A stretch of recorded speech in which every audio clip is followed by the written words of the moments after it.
Today, we're going to discuss the topic of abnormal uterine bleeding or AUB. AUB, or formerly called as dysfunctional uterine bleeding, is defined as any abnormal uterine bleeding with no identifiable cause. It is a diagnosis of exclusion, which means that we have to eliminate other causes of uterine bleeding such as pregnancy, medical issues, or identifiable pelvic problems. So the bleeding is actually unpredictable. So it could be excessively heavy, excessively light, prolonged, frequent, or it could also be just random. AUB is most common at extreme ages of reproductive years. So this includes adolescents, usually first 2 years of menstruation, and perimenopausal women, so the period of a woman's life shortly before the occurrence of the menopause. The classification of AUB is called PAM coin. PAM is used when the cause is structural, which could be diagnosed and evaluated through imaging studies or biopsy, while coin is used when the cause is non-structural due to an underlying medical disturbances that cause the abnormal uterine bleeding. PAM coin stands for specific terms. However, I'm only going to discuss the structural causes: polyp, adenomyosis, and leiomyoma. Polyp is the most common, non-cancerous, new abnormal growth in the cervix. This is common in patients with multiple pregnancies, ages 40s and 50s, with 3 types, which are endocervical, cervical, and endometrial. It varies in color depending on the site of the polyp.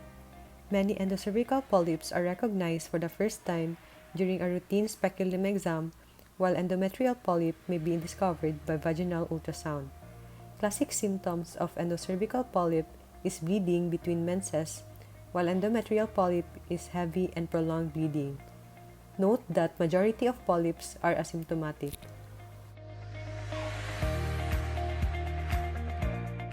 Adenomyosis is the abnormal growth of gland in the uterine lining.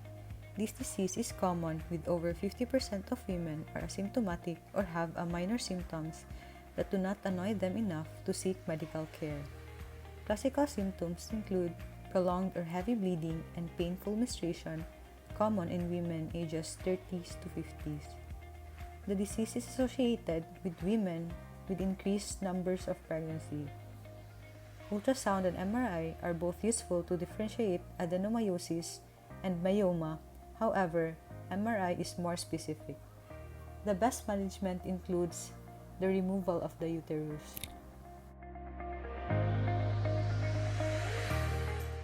Leiomyoma, or commonly called as myoma, is the most common non-cancerous abnormal growth in the uterus.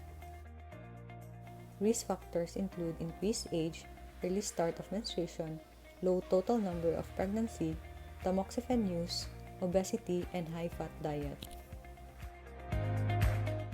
The most common symptoms related to myomas are pressure from an enlarging pelvic mass, pain including painful menstruation, and abnormal uterine bleeding. The severity of symptoms is usually related to the number, location, and size of the myomas. However, over 2/3 of women with uterine myomas are asymptomatic. In general, urinary symptoms are more common than rectal symptoms, and menses were longer in duration and heavier. Clinically, the diagnosis of uterine myomas is usually confirmed by physical examination. CT and MRI can distinguish between benign and malignant myomas. For surgery, indications are persistent abnormal bleeding, pain or pressure, asymptomatic myoma of more than 8 cm. Contraindications are pregnancies, advanced adnexal diseases, malignancy, and the success of surgery depends on the age of the patient, size of the myoma, and the number of compounding factors.